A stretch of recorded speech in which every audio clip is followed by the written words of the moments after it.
Hey, what's up, everybody? Welcome to another edition of Establisher Run's NBA Injury Report Analysis Show. I'm Drew Dinkmeyer here with Mike Gallagher to walk you through tonight's 10-game slate in the association. It's in-season tournament night, so we'll have some fun courts, hopefully some fun action of basketball as we go further into the in-season tournament.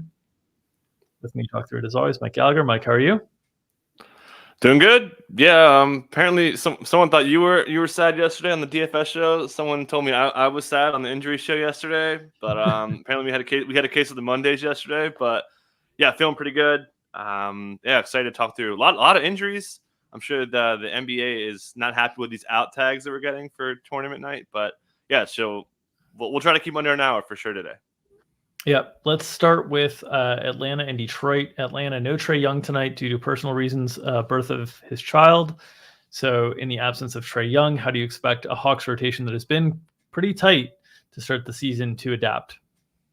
Yeah, and they don't have Kobe Buffkin as well, so they're a little thin at point guard, and they do still have Trent Forrest, so he's a guy who's going to play. But I would expect them to go out and start Bogdanovich. Obviously, DeJounte Murray would pick up a huge handling role within at the guard spot. Wes Matthews, who's been in the rotation over AJ Griffin, is still on a minutes limit, according to Quinn Snyder. So we only gave him a couple minutes. We did bring AJ Griffin in for minutes. He is down tremendous right now. AJ Griffin is, but we were expecting him to play here. And then, yeah, elevated minutes should be coming to Hunter, Jalen Johnson, Sadiq Bey. We know they run him as a 3-4. I think, those guys will soak up a lot of minutes. They have run Hunter at times as a 2 in certain spots when they're thin. They're not that thin, so I think that it'll still be pretty normal in the front court. But again, it'll be a mixture of Trent Forrest, AJ Griffin, and Wes Matthews picking up the minutes vacated by Trae Young, with DeJounte picking up the alpha-ish of alpha role in a pretty darn good matchup. Although Sar should be all over him, but I still like the matchup for DeJounte. On the Detroit side of things, full injury report here. They're without their G League guys. That's important to note. No Jared Roden or Stanley Umude or Malcolm Kazlan. They're also still without Bojan Bogdanovic, Joe Harris, Isaiah Livers, Monty Morris, and Jalen Duren. Duren's still out with that right ankle soreness. Marvin Bagley's been drawing those starts in his absence, but we've also seen the minutes fluctuate as they've had a willingness to play Isaiah Stewart the bulk of the center minutes. What are your expectations here for the Pistons tonight? Yeah, so it should be mostly the same situation here. We've seen a lot of Kevin Knox. Jaden Ivey's minutes coming off of illness were down probably a little bit better, a couple of days after that. So I think he could play a little bit. We've seen Alec Burks fill in some minutes in the 20s. Marcus Sasser, now that Ivey's back, doesn't have the minute ceiling anymore. And obviously Cade just continues to play all the minutes he can handle as well. And then Killian also has lost the ceiling. We've seen him hit upper 30s when they didn't have Ivey and Burks. So now the pathway is no longer clear for Killian Hayes. But yeah, definitely expecting Isaiah Stewart to pick up some center minutes here, especially now that they have a little bit of guard depth, not too big on the wings and in the front court, especially in the non-Jalen minutes. I think they could afford to mix it up and go smaller. It takes a little bit of minute ceiling away from Asar Thompson as well. Yeah, that Jaden Ivey return in just 11 minutes, pretty confounding. I think you're going to see kind of wider ranges of outcomes on the minutes now, as if they're trying to mix in Kevin Knox as well. And Kevin Knox is sort of a necessary component for them because they just don't have enough shooting on this team. And so they're just trying to get more shooting out there on the floor. Would also note that the role change, bringing Kevin Knox onto the floor, also sort of impacted Asar Thompson a little bit, as he wasn't spread out at the 3-point line as much. He was kind of hovering in the dunker spot a little bit more. It could lead to even more rebounding from Asar than we've seen so far, and it could lead to more shot efficiency if he's around the rim a little bit more. So some notes there on kind of how the rotation changed. All right, let's move to Indy and Philadelphia. On the Indy side of things, they're just without their G Leaguers. We did see last game against Philadelphia, they brought in TJ McConnell into the mix. I don't know if that was like a kind of a, hey, TJ, it's against your old team. Like maybe you can get some minutes here. Is that something that you expect to happen tonight in a tournament game once again in Philadelphia? Yeah, we've seen this before. Interestingly, it happens on the weekends, but Rick Carlisle said after the game they weren't really penciling him in, but they wanted a spark, and he was quote unquote searching. That's a Steve Kerr go-to move when you see new people enter the rotation. So yeah, I kind of think he's an underdog to play tonight. But if things are going poorly, then they're going to bring him out there. They look him as an energy guy. So we're splitting the difference here. It's kind of the last minute, and that affected Andrew Nemhard. Took a little bit of stealing out of Ben Mathurin, who was playing a ton of minutes going into this game as well. So the stealing just goes away there. But yeah, I don't think McConnell. I think, like I said, McConnell's probably a dog to play, but against a good Sixers team, especially if Embiid's playing, then he's probably going in there as a spark. Yeah, it's obviously 9.5-man rotation with the question mark around McConnell for Indiana. Mm-hmm. On the Philadelphia side, you mentioned the questionable tag for Joel Embiid, left hip soreness, front end of a back-to-back here.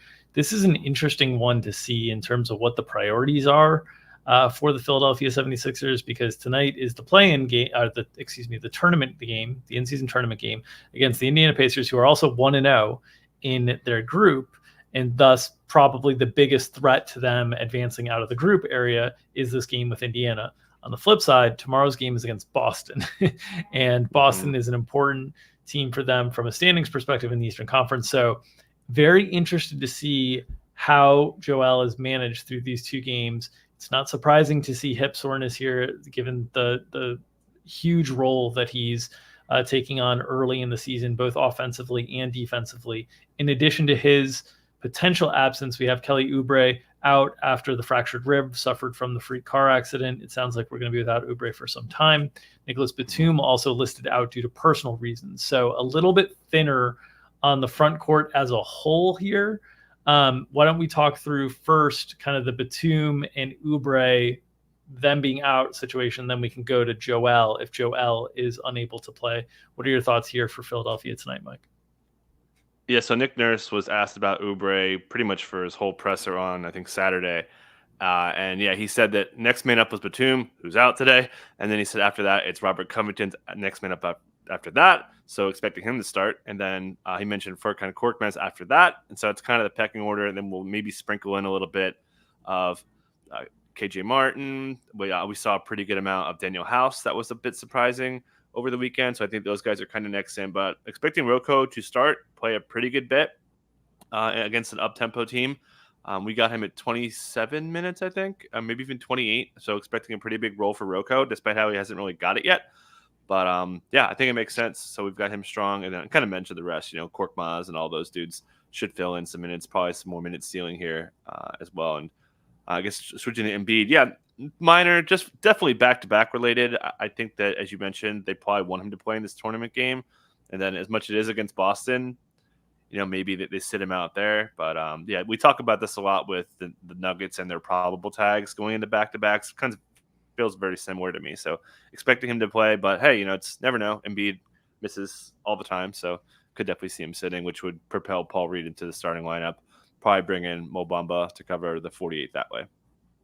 Yeah, it is a straight Q tag on Embiid, so it sounds like we'll continue to monitor. It is one of the first games on the slate, so we should get that news in advance of lock, probably potentially while we're on the air behind the paywall today. So we'll be covering that.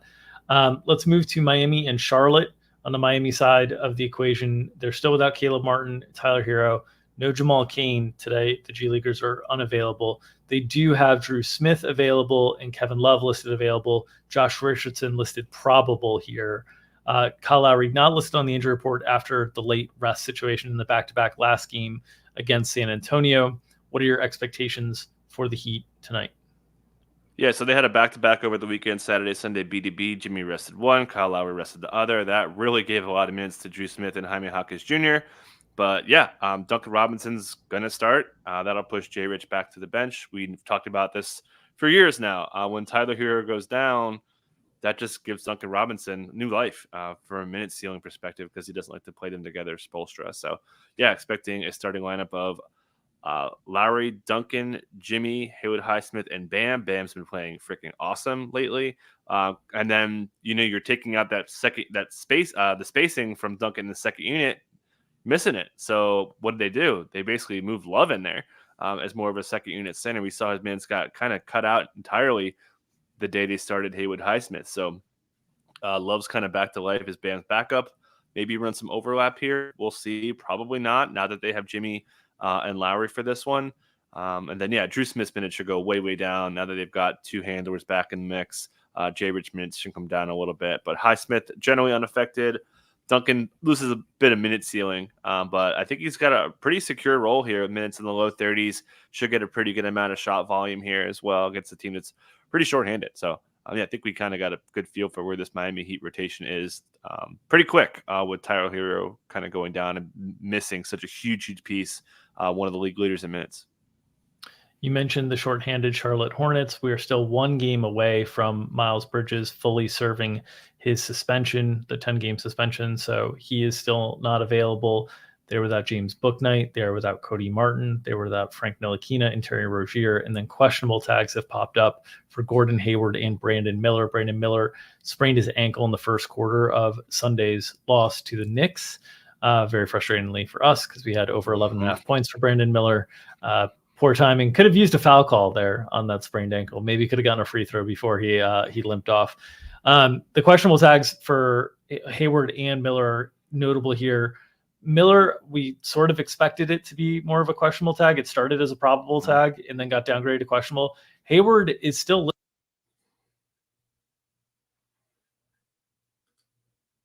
cut out, Dink. Still out. There you go. And he's gone. Okay, so I'll take over here. So we talked about this last week, right? We talked about the shady Charlotte probable tags, and we leaned into it with this Hayward stuff, and it kind of hurt us. But this time, now they get downgraded, and it's not surprising. Brandon Miller rolled his ankle real good, tried to come back out there, and couldn't continue. He limped up the court twice. They pulled him out, and it was a wrap about 5 minutes later after that. So, yeah, I'm expecting probably both to sit, honestly. This Hayward hamstring strain was really suspect to begin with. So if they're both out, Steve Clifford gave a hint. He mentioned that they're, quote, super duper thin going into this game. So if they're both out, they're going to probably start, obviously, LaMelo, PJ Washington, Mark Williams for sure. I would say Teo Maledon for sure. But I think, honestly, Leaky Black would be next. We saw Leaky Black score his first NBA bucket when they were really shorthanded there. So I think he would actually have to get the start unless they want to go super duper small and start Bryce McGowan's in like a 3 almost point guardish lineup. Do you want to do that against Jimmy? I don't think so. So I think Leaky Black has a chance to start here, quite shockingly. I don't know if they would want to start with JT Thor and PJ Washington. That's just a little funky, but they might just because they're so thin in the backcourt. And they have played PJ as a 3 routinely. So that's certainly on the table there, but I don't know if they want to do that. Maybe they do. But yeah, they are in dire straits here if both these guys can't play. Yeah, I would think that Thor would draw the start here before Leaky Black, just based on we'll figure it out. These guys have actually played together before, but we'll see on that front. Obviously, if they are super thin here, we've seen Steve Clifford and the Hornets be willing to play really condensed minutes on their main guys. The matchup's not great against a Miami defense that's very strong, but you could get really high ceilings on the minute side of things for them here. Let's move to Orlando and Brooklyn. On the Orlando side of things, Wendell Carter Jr., Markelle Fultz, both listed out. Gary Harris still listed questionable here with the right groin strain. What are your thoughts on his availability for the Magic tonight? Yeah, it sounds like we're getting Gary Harris in there. Probably a little bit of a minutes limit. We know he's been oft injured in his career for years now, so probably won't run too heavy. I think we got him at like 14, 15 minutes. And yeah, Anthony Black's going to be starting for, I think, a little bit. I don't think this is a rest situation for Markelle Fultz. They do have a back-to-back, but didn't practice yesterday. And this knee tendonitis thing popped up. We saw the frustrating, late scratch there. But yeah, I'm expecting him to sit for multiple games. So Anthony Black, who's played quite a bit. Usage role hasn't been very big. That's kind of really benefited Franz Wagner. Paolo's assist has also popped up. So I think those guys will really benefit there. And then, the front court, we're seeing the Goga and Mo Wagner take up most of the center minutes, not all of them, as they've been trying to find minutes for Jonathan Isaac. That may be even more prevalent today if they do want to work Gary Harris in. So I think that kind of weirdly, the Goga Mo Wagner minutes are a little more susceptible than you would think with Gary Harris coming in the mix. So I just wanted to note that as well. But it's tough to have Markelle kind of go down here with this knee tendonitis thing. Yeah, that's an interesting note on Isaac there. We certainly have seen the elevated minutes for their main guys as well here with Paolo, Hmm. Franz Wagner, Jalen Suggs. If Gary Harris is back in, he's certainly not going to play heavy minutes by any means, but just anybody that's available kind of cutting in potentially to that ceiling of minutes is impactful for two guys that have had more trouble generating ceilings in the past than they have of very late. So just something to note there is just throwing an extra body in the mix could bring these guys back down to 34, 35 instead of this like 38 we saw in what was largely a game that was in hand the whole time. Okay, Brooklyn side of things, they have Lonnie Walker listed available with his left knee contusion, questionable tags on all the G League guys. Ben Simmons and Cam Thomas still out. We've seen, despite Ben Simmons and Cam Thomas being out, we have not seen the huge increased role for Spencer Dinwiddie that we had seen last year for him. Last game, it was really the Mikal Bridges show as he took 29 shots, had 13 rebounds. We saw the return of Nick Claxton, who played very, very short bursts, but still got up to 28 minutes overall in that one. What are your thoughts or notes on the Nets tonight? Yeah, 29 attempts from the field, career high for Mikal Bridges, and that was not by design. It's just the way the offense went. So yeah, for him to be inefficient, it could have been a really big line against Washington, right? But yeah, Nick Claxton. Let's start with him, right? Returns from the high ankle sprain and short burst, still gets there 28 minutes and looks great. So we got him at 29 minutes today. I think it helped a little bit that Dorian Finney-Smith had some foul trouble, but we know this dude has shown an ability to play low 30s minutes. And yeah, the matchup I think is better against Goga. So I think he's in a pretty decent spot. And then Cam Johnson, finally healthy, had the hamstring issue in the preseason, came back out there, hurt his calf right away, has been out, comes up and gets full minutes finally. So I think he's in a pretty good spot here. Nice to see that's going on. Spencer Dinwiddie, again, kind of annoying. Lonnie Walker hurt his knee again. This is the third time he's hurt this knee, all minor. Already got announced available, as you mentioned, so he should be good. And then Dayrod Sharp should get most of the Claxton minutes, especially with Orlando playing generally pretty big. We'll see if that kind of goes away. But, yeah, rebounded pretty well. So, yeah, the rotation should be pretty similar here. And Lonnie, Dennis Smith Jr., Royce O'Neal being really locked in with Sharp. That's kind of near 9 there. We'll see if Watford sneaks in there for the 10th. But, yeah, Nets besides Cam. And it's funny, they lose two guys in Claxton and Cam Johnson. They get him back, and now they lose Ben and Cam Thomas. So the divide these minutes up thing that we were concerned about in game one hasn't been an issue because they just haven't been whole. So I think there's still pretty big minute ceilings on these guys. All right, San Antonio and Oklahoma City. San Antonio has ruled out Keldon Johnson and Trey Jones tonight, while also listing Jeremy Sohan questionable. So, not a great start to the season for the San Antonio Spurs. Now, from an injury perspective, really, really thin out here. We did see the return of Devin Vassell, and the minutes get elevated over the weekend. So that was a good sign for Devin Vassell. Big role incoming for Victor Wembanyama, potentially Zach Collins as well here. If they're down Sohan, Keldon Johnson, and Trey Jones, that's a lot of guys that they've used as ball handlers. So what would the plan be in the absence if we know of Keldon Johnson and Trey Jones, but if Sohan is unable to go as well? Yeah, and they currently have Blake Wesley listed as out for a G League assignment, who's been generally their third string point guard behind Jeremy Sohan, Trey Jones, who's out, and then him. So we have Devontae Graham getting pretty good minutes. We have an 18-19 to play, and this is with Sohan in. So if Sohan does miss this game, man, that they would probably, and assuming they don't call up Blake Wesley, which they might, they would have to play Devontae Graham a ton of minutes here with SGA on the other side. So, I mean, how are they even going to handle that there? I mean, I may have to hit that 10.5. Anyways, so no Keldon.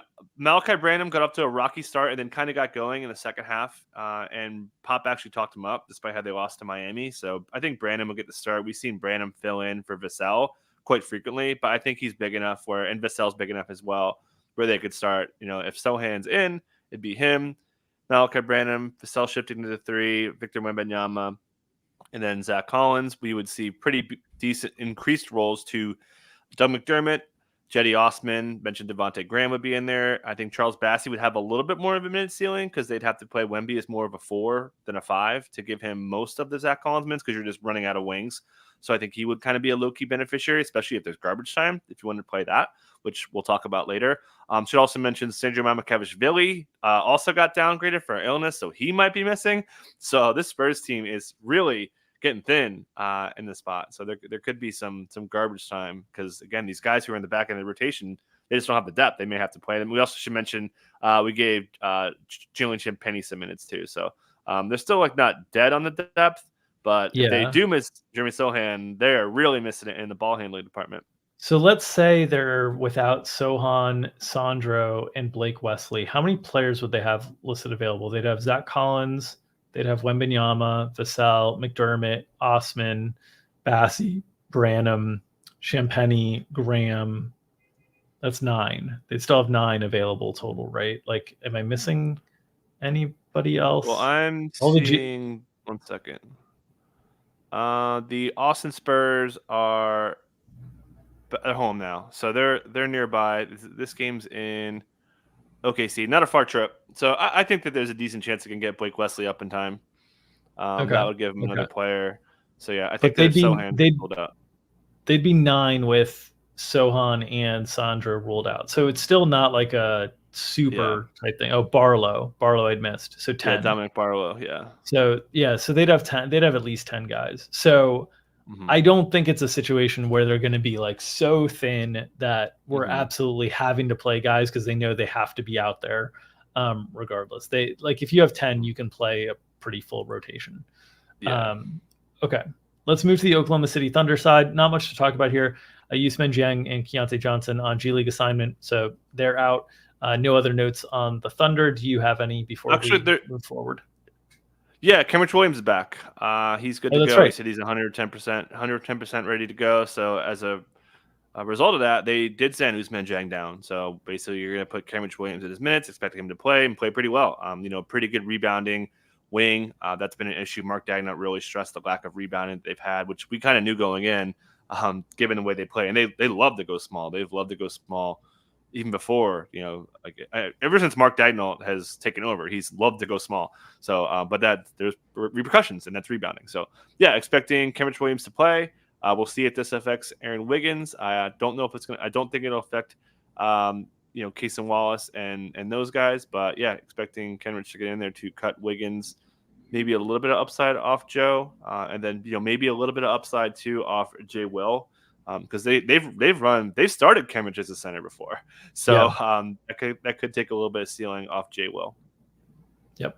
Okay, let's move to Dallas and New Orleans. Dallas side of things, Maxi Kleber still listed out here. Otherwise, no notes on the injury report, which is good to see. We had seen Luka and Kyrie.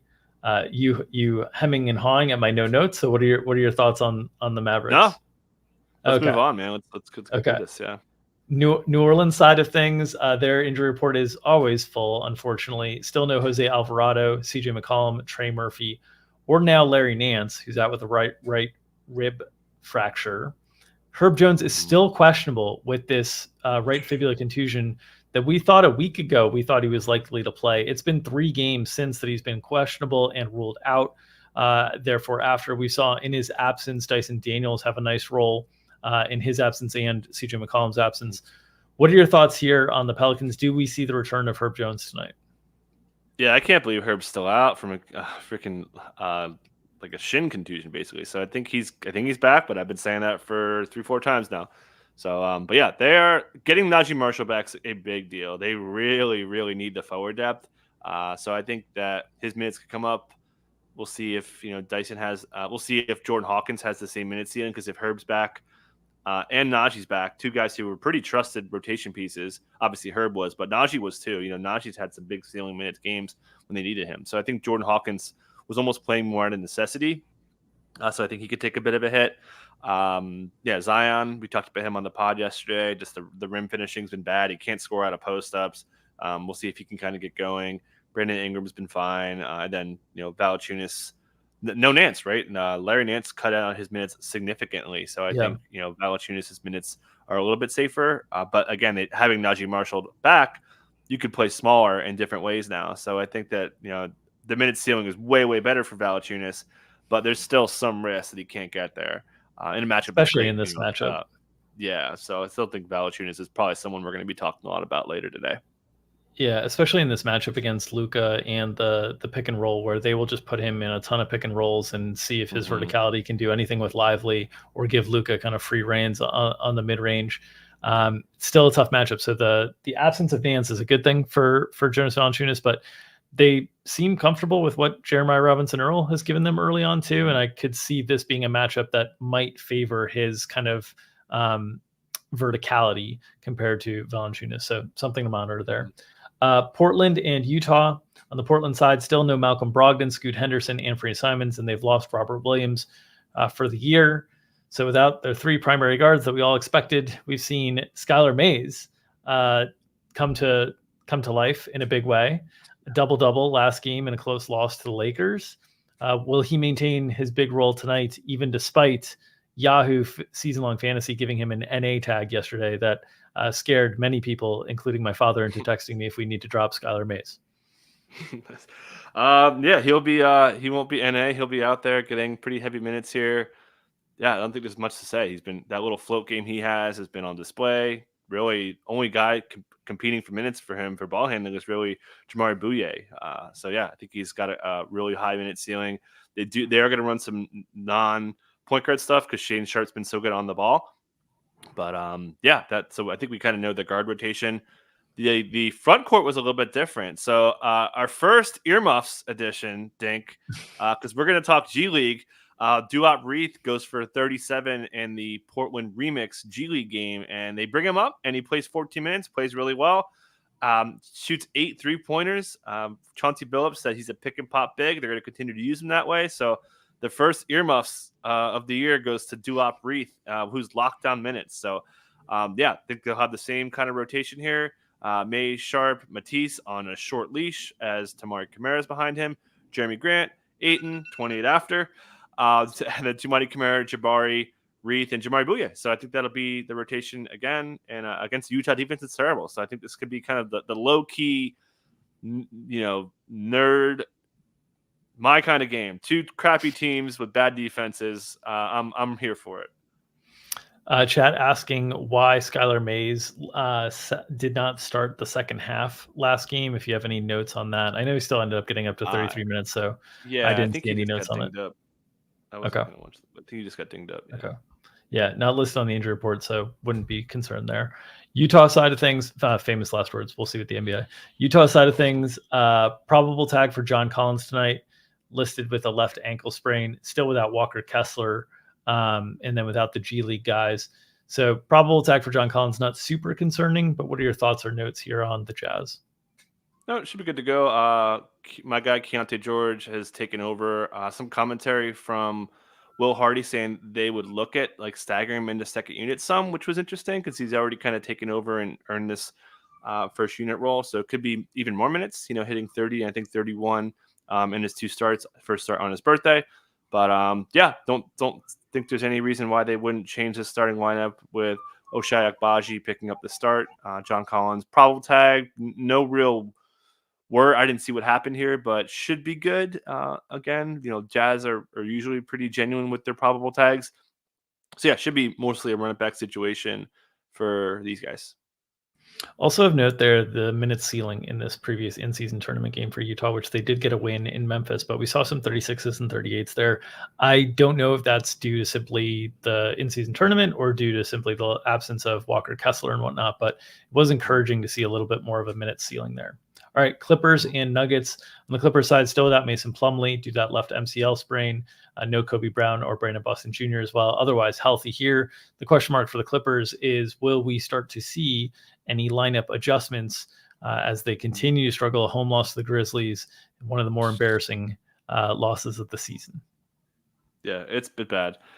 Yeah, don't really have much to say other than the fact that this is just really bad. Ty Lue said he was really stressing they have to play faster. And he also called James Harden, quote, too polite with how he's been playing. He's not being aggressive enough with his shot. And they wanted to go out there and make more plays for his teammates. Obviously, Harden's off to a terrible, terrible start. You see the minus 28 against the freaking Grizzlies. I mean, how do you even let the Grizzlies score 28 points in 29 minutes, let alone be minus 28? But anyways, yeah, so I think we're going to see we talked about this in the podcast, just really suppressed usage from Harden and really everyone overall. But yeah, I think they start everybody out there again. We know Ty Lue likes multiple 10-game samples on stuff, but this is going about as poorly as you can imagine with Yeah. this trade. The samples here are really, really small, so I don't want to get too deep in the weeds on them. But so far, what we've seen in the first few games with Harden around is the usage has not changed in any way, shape, or form for Russell Westbrook and Paul George. Largely, their attempts have largely been the same from a usage perspective. Kawhi's down very slightly. Harden is down a ton. Shockingly, like Terrence Mann and Norm Powell and Bones are all like on par or up. So there's certainly a lot of ways that James Harden could still reclaim shots here without it coming from the main guys. I think the most surprising thing to me so far is that guys like Russell Westbrook and Terrence Mann have kept their shot volume workloads. Now, Terrence Mann, not a voluminous shooter naturally, but they haven't seen a decrease. I don't know if that's simply that teams are going to leave them open a little bit more while putting more defensive attention towards the main guys. But that was like notable to me that Harden has taken the big step back so far.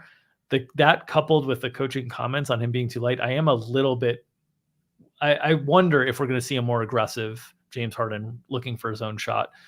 Will be interesting to see. Denver side of things, still without Jamal Murray. It sounds like that's going to be a while. They're also without their G Leaguer, so no Hunter Tyson or Jay Huff tonight. Any notes on the Nuggets? Jokic, I noticed, has a 54.5 PRA line out there today, which shockingly by our projections is efficient and appropriate. We don't see any actual value on it in either direction, but just a huge, huge number for Jokic, who has seen a huge uptick in his role in the absence of Jamal Murray. Yeah, I mean, the touches are outrageous. The handling is outrageous. The potential assists are outrageous, blah, blah, blah, blah, blah. So Mike lost this game. Houston, we are giving other people problems here. But yeah, Mike Malone, he will call out people. And he had 3 people he called out by name. And that was Peyton Watson, Julian Strawther, and Christian Brown, believe it or not. He was not happy with him. He liked how Colin Gillespie paid. So do they go to Holiday here? You know, they might. So I think there's a little bit of a tighter leash on those 3 guys. We saw Peyton Watson go from, penthouse in the kind of second unit to outhouse at the end of the preseason and back into the penthouse. Now he might be back in the outhouse. This guy is just, he's like a Stairmaster machine with the way he's going up and down here. But yeah, so that's something I'm going to watch. I don't think there's anything to really take away from him. But maybe that adds more minutes to Jokic as well. If they're that concerned, and we know Malone has called him a security blanket. So yeah, I'm with you. I think that, if I had to take a bet on that, I'd probably bet the over for him and actually like the triple double. But yeah, so that's something to watch. If the second unit is on a tighter leash after a tough loss, their second loss in Houston. Should also note they have 2 days off after this. Denver does. So they're not, there's a number of teams that are on the front end of back-to-backs tonight, like Atlanta, Orlando, Dallas, Portland, Minnesota, Philadelphia, the Lakers. They're all on front end of back-to-backs tonight. Nobody's on the back end of the back-to-backs, which is nice from a scheduling perspective. But Denver is, there's a handful of teams that have like 2 days off. Indy actually has 4 days off after this.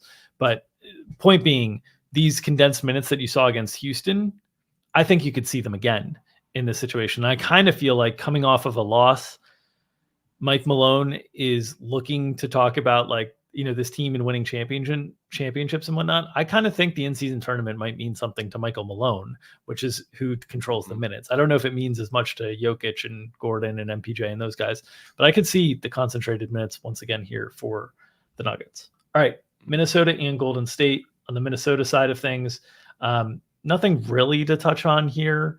They're fairly healthy still without Jordan McLaughlin. Any notes on the Minnesota side before we get to the big news on Steph Curry and the Warriors?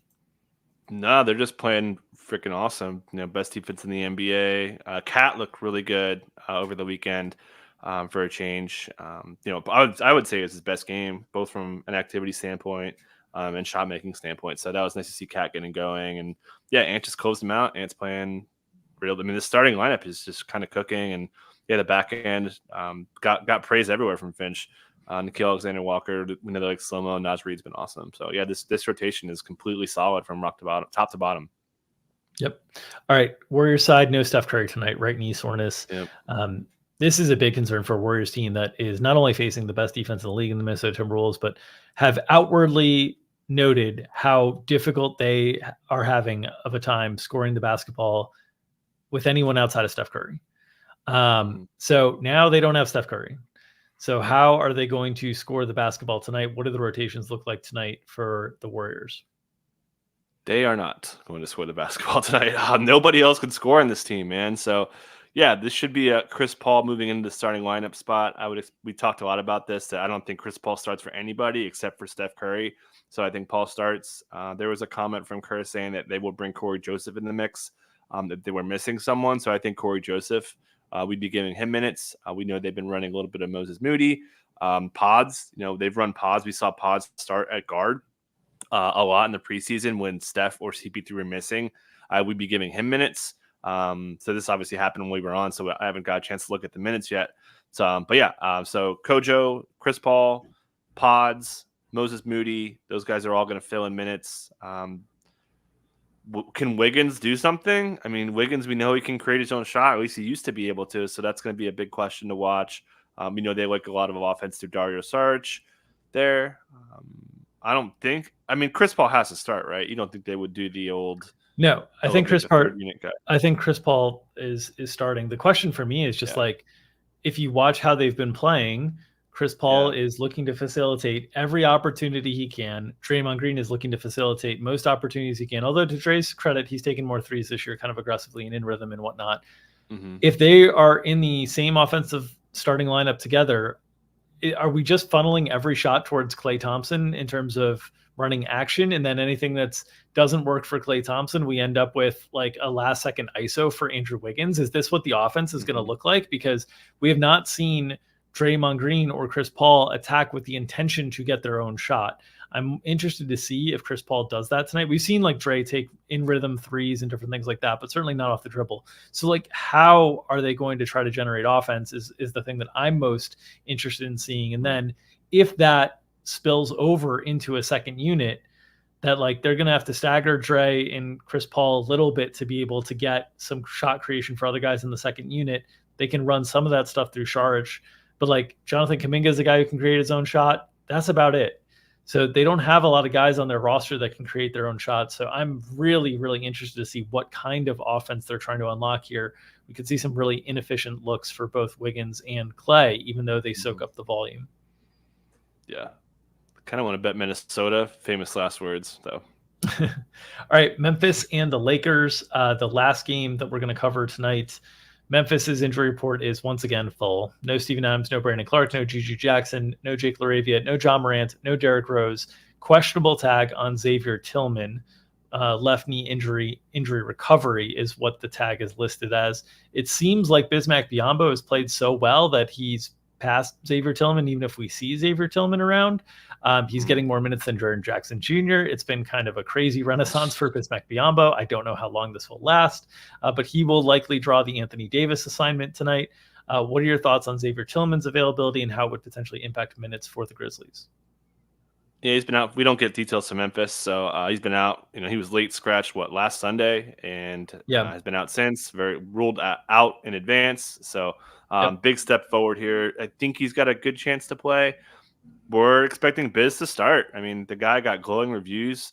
One post-game presser after Taylor Jenkins takes a $25K fine for cursing out the refs. He's out there just talking for 2-3 minutes about how great Bismack Biyombo is. Talk about just, it's just wild change. Wow, I was not expecting that when I was listening to the pressers. But yeah, I think Bismack's got this locked up. They're running dribble handoffs through him. They're running screen and roll with him. They're doing everything. He looks like Bam out there. So I expect him to start. We have them pretty big. We have Tillman in right now, so we have those two bigs soaking up. I think I want to say 38 minutes. So we're playing Jaren as a heavy four here, which they like to do when they used to have Brandon Clark and Steven Adams. They kind of like to play that way. So I think that Tillman and Biz will soak up most of those center minutes. Could affect Santi Aldama's minutes a little bit. David Roddy could really get cut down. Contra probably going away. Zaire Williams has kind of gone out in the mix here as Jacob Gilliard has kind of played pretty well in this first unit with his He looks like he's like 4 foot compared to all the big NBA players out there. But he's played pretty well for them. So 5'6" for Gilliard. Yeah. He's So a small guy. yeah, but so I think that mostly covers it. So Tillman would be affecting, these wings because they play bigger, and then Santi Aldama. But I think Biz won't have the minute ceiling anymore, but I think he's still got a shot for upper 20s. Yeah. Gilliard should note, we took an over on him last game that I think we were a little aggressive on the minutes, which was my fault. I pushed a little further because he had played so much the previous game. He is going to be very matchup dependent because of his size. And so like a Clippers team that plays a lot of big guards was just not a great matchup to keep him out there on the floor. The Lakers are somewhat similar in that regard. Like D'Lo's not small by any means, and Austin Reeves plays it plays a little bit bigger than his size as well with his physicality. So it might be another matchup that's a little bit more challenging to keep Gilliard on the floor. So we'll see, how that reacts. If they have Tillman back, that would obviously allow them more combinations to get away here. But I think they're going to play big. Just generally, the Lakers want to play big, right? Like Anthony Davis would prefer to play more of his minutes as a 4 if he could. They don't have a lot of options, but I think the Lakers are comfortable playing big. We've seen, even if they don't have LeBron, we've seen Christian Wood next to Anthony Davis. So I think the way we're projecting it makes sense. If Safer Tillman is in, that Jaren Jackson would have most of his minutes at the 4. All right, Lakers side, Anthony Davis probable with hip spasm, left abductor. LeBron James questionable, left calf contusion. Jared Vanderbilt and Gabe Vincent both still listed out. LeBron missed last game. We saw Anthony Davis once again put in another huge effort, 41 minutes, 30 points, 13 rebounds, 6 assists, and they needed all of it to get past a Portland Trailblazers team without Malcolm Brogdon, without Anthony Simons, without Scoot Henderson. This Lakers team is struggling quite a bit with the lack of depth that they had. They had to rely on Cam Reddish, who had a really good game last game. Rui Hachimura played effectively and well. Taurean Prince played well. But man, it's not a great sign for the Lakers to have to be like kind of scraping by in these instances against some of these weaker teams. Any read on LeBron's availability tonight? There's another game against a weaker team. It felt to me like they're really picking their spots on where to rest LeBron. So this could be another spot to be like, do we really need him against the Grizzlies? What are your thoughts here on LeBron's Q tag tonight? Yeah, the similarities between LeBron and Joel Embiid are really crazy how similar they are, because they both get a big opponent on a national TV game tomorrow against a weaker-ish opponent, certainly more so for the Lakers than the Pacers with the Sixers. But yeah, they both are on ESPN tomorrow. So yeah, that's something I just wanted to note. But LeBron went through some shoot-around stuff today. Sounds like he's got a pretty good chance to play. So I think he's going to be out there. We know that they were trying to bring his minutes down. And I mentioned that, after injuries, maybe they're more prone to doing that. So I think we run a pretty decent cap on him. So that's something to watch. So I would expect him to start for Rui Hachimura. Darvin Ham really seems sold on starting Cam Reddish and Taurean Prince together as wingy defenders and bringing Austin Reeves off the bench. So Reeves has been pretty good in that role. And it's actually cost D'Angelo Russell some closing minutes in the last 2 games. So I think D'Angelo's minutes, despite playing okay, now that they have LeBron possibly back, I think that the ceiling could come way, way down on D'Lo. We saw what happened to him in the Nuggets series, just go completely toast. So it's something to look at there. But I feel like Prince and Reddish are kind of locked and loaded for the foreseeable future, at least until they start getting Gabe Vincent back, who's doesn't sound all that close. Right. They end up getting a little bit closer, but yeah, they like this double wing with D'Lo, LeBron, and AD lineup out there. And it makes sense. Like LeBron can elevate Reddish and Prince as well to bring out the most of them with the things that LeBron does on the floor. So it makes sense. And it's encouraging that they were able to do it without LeBron and be effective from an offensive perspective last game as well. Okay, that'll do it for this edition of Established Run's NBA Injury Report Analysis Show. 10 games in under an hour. We are just victory lapping all week long when we can do that. Take that, fan. As always, if you are enjoying the content that we're providing free here, please subscribe to our YouTube channel, get notifications whenever we go live. And if you're interested in checking out some of the paywalled content that we have at Established Run, you can go to establishedrun.com/subscribe DFS.NBA for more information. Our weekly props packages, where we are 100 wins and 42 losses to start the season, a 30% ROI.